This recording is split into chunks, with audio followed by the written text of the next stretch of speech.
22 अक्टूबर को हिंदी कंटेंट में खाली अमेजोन प्राइम का one mic stand season 2 release हो रहा है, क्योंकि बाकी सारी OTTs ने ये कसम खाई है कि हम अपना सारा OTT का हिंदी कंटेंट 29 अक्टूबर को रिलीज़ करेंगे, क्योंकि वो दिवाली का वीक है। तो उनके हिसाब से इंडियंस के पास और कुछ काम नहीं होगा, खाली उनके शोज़ देखना होगा। तो पहले बिंज वॉचिंग तो होती ही थी, मगर अभी मल्टी स्क्रीन बिंज वॉचिंग करके हम रिएक्शन देंगे उन सब एपिसोड्स का सिर्फ एक ही दिन के अंदर।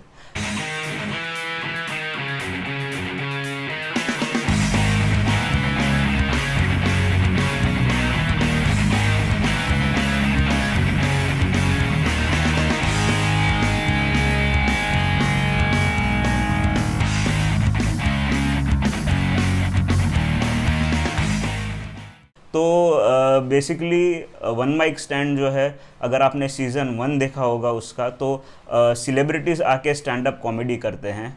और इस शो के होस्ट है सपन वर्मा, और उनको सिर्फ होस्ट इसके लिए लिया गया है क्योंकि उन्होंने कॉन्सेप्चुलाइज ये सब चीज़ें खुद की गई है, वरना उनको कौन पूछता है, राइट? ये मेरी थिंकिंग नहीं, ये सपन वर्मा की थिंकिंग है, क्योंकि वो जितना अपने आप को डिग्रेड करता है उतना ही ज़्यादा लाफ्टर उसके जोक्स के अंदर आता है। तो लेकिन Sapan Verma is not the main attraction in this show. जो इस शो के अंदर अट्रैक्शन है वो है इसके गेस्ट, इसके सेलिब्रिटी गेस्ट्स जो स्टैंड अप कॉमेडी ट्राई करने वाले हैं for the very first time. तो उसमें सबसे पहला एपिसोड आता है सनी लियोनी का, सेकंड आता है चेतन भगत का, थर्ड आता है फेद डिसूजा का, और फोर्थ आता है रफ्तार का। The finale belongs to Karan Johar. तो ये 5 सेलिब्रिटीज़ जो हैं मीडिया और एंटरटेनमेंट इंडस्ट्री से हैं, तो इनको कैमरे से जो है शाइनेस नहीं है, मगर स्टैंड अप कॉमेडी एक अलग ही फोटे है। आपको लाइव ऑडियंस को हंसाना पड़ता है, रिएक्शन निकलवाना पड़ता है, you have to wait for the reaction. अगर वो रिएक्शन नहीं आता है तो आपके ऊपर इंस्टेंटली एक असर पड़ता है। So it is not at all easy to do stand up comedy, और ये सारे के सारे जो सेलिब्रिटीज़ हैं वो फर्स्ट टाइम कर रहे हैं स्टैंड अप कॉमेडी। तो बेसिकली अगर देखा जाए तो 5 सेलिब्रिटीज़ के साथ में 5 कॉमेडियंस भी हैं, ताकि जो भी उस दिन आता है इस स्टैंड अप कॉमेडी का शो देखने के लिए वो निराश ना हो, एटलीस्ट एक प्रोग्राम तो उसको अच्छा मिले देखने को। तो जो 5 कॉमेडियंस है इस शो के अंदर वो है नीति पल्टा, अभीश मैथ्यूस, और कॉमेडियंस को कौन याद रखता है। तो बेसिकली ये 5 अलग अलग कॉमेडियंस आएंगे और एक साथ जो है मेंटर करेंगे। एज अ मेंटर जो भी सेलिब्रिटी आता है वो उनको मेंटर करेंगे। तो सबसे पहला एपिसोड के अंदर सनी लियोनी को मेंटर करती है नीति पल्टा, एंड बिलीव इट और नॉट गाइस, सनी लियोनी का जो स्टैंड अप कॉमेडी का एक्ट है वो सबसे बेस्ट रहा है इस सीज़न का, क्योंकि उनको सबसे ज़्यादा लाफ्स मिली है। लेकिन सबसे बड़ी बात मैं आपको ये कह दूं कि ये जो शो है उसके अंदर जो सनी लियोनी का एपिसोड है वो पैंडेमिक से पहले शूट हुआ था और उनको एक हाउसफुल ऑडियंस मिली थी, जबकि जो बाकी के सारे सेलिब्रिटीज़ हैं उनको पैंडेमिक के बाद में शूटिंग करने मिली विद द लिमिटेड ऑडियंस। तो ऑफकोर्स ये चीज़ तो कंटेंशन में रखनी पड़ेगी, मगर जो सनी लियोनी की जोक्स और कनेक्ट था उसके पास्ट के साथ, मगर जिस तरीके से सनी लियोनी आके जोक करती है और जो डबल मीनिंग डायलॉग्स बोलती है वो रियली आपको हंसा हंसा के पागल कर देंगे।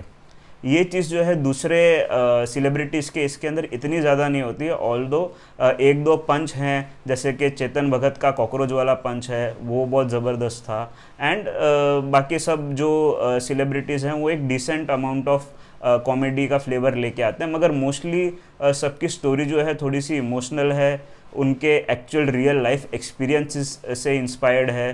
तो वो हिसाब से जो है बहुत अच्छा लगता है ये शो, बिकॉज आपको सेलिब्रिटीज़ के लाइफ के अंदर की थोड़ी सी एक लुक एक कॉमिक फ्लेवर के साथ में मिलती है।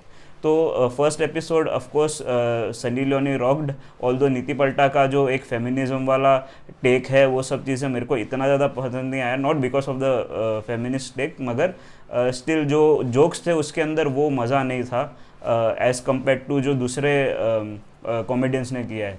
जो सेकंड एपिसोड है वो चेतन भगत और अभीश मैथ्यू का है, जिसके अंदर अभीश मैथ्यू एंड चेतन भगत जो है परफॉर्म करते हैं। तो अभीश मैथ्यू का जो कॉमेडियंस हैं जितने, उसमें अभीश मैथ्यू का परफॉर्मेंस सबसे बेस्ट रहा है। आप उसके Mahendra Singh Dhoni in slow motion वाला एक्ट देखना, रियली आप हंस हंस के पागल हो जाएंगे। उसने इतना अच्छी तरीके से एक्ट किया ना वो सुपर स्लोमो का, कि it will live you in splits.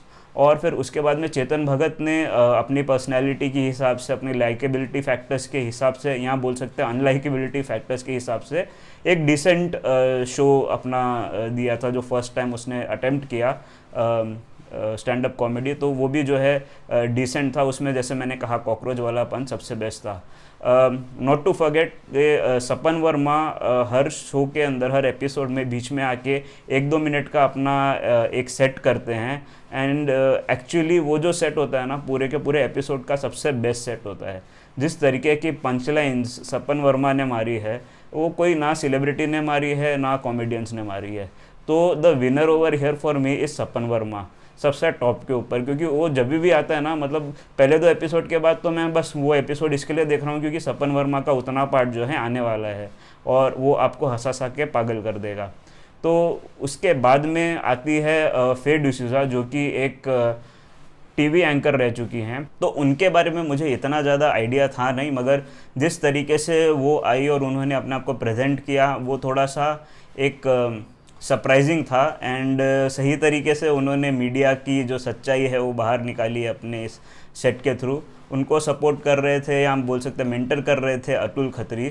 तो अतुल खत्री ने भी जो अपना जो सेट था वो भी उनका डिसेंट था, जिस तरीके के उनके सेट होते हैं। मगर it was just an ordinary episode.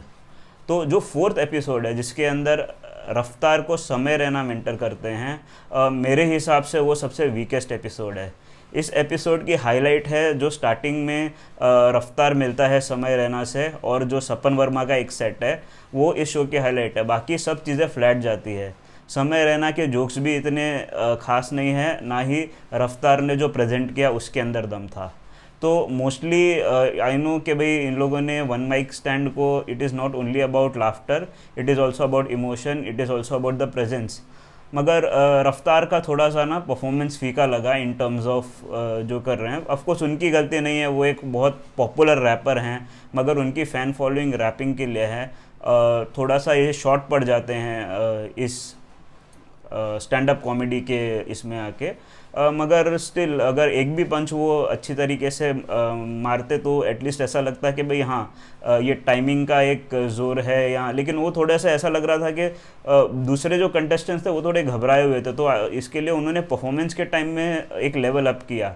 रफ्तार was chilled from start only, तो उनके जो परफॉर्मेंस के अंदर भी जो है ना वो एक कमांड दिखी, मगर वो लाफ्टर नहीं आया।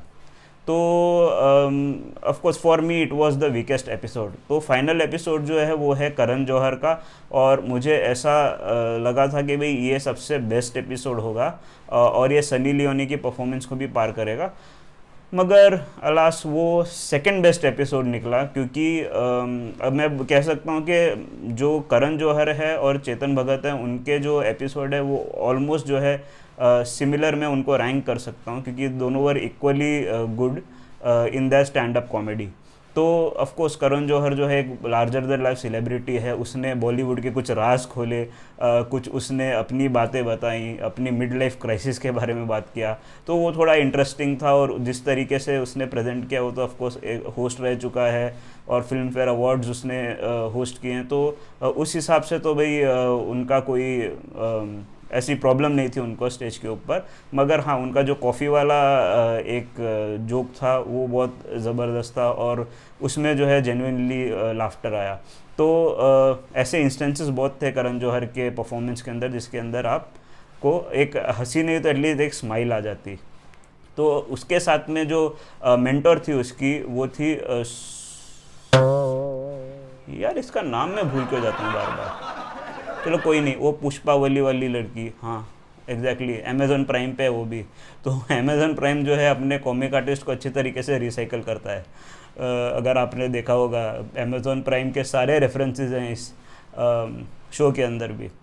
तो ऑल एंड ऑल उसका जो परफॉर्मेंस था वो भी थोड़ा सा फॉरगेटफुल था, इतना जो है मज़ा आया नहीं मेरे को फ्रैंकली स्पीकिंग, वरना उसका परफॉर्मेंस अच्छा होता है एकदम।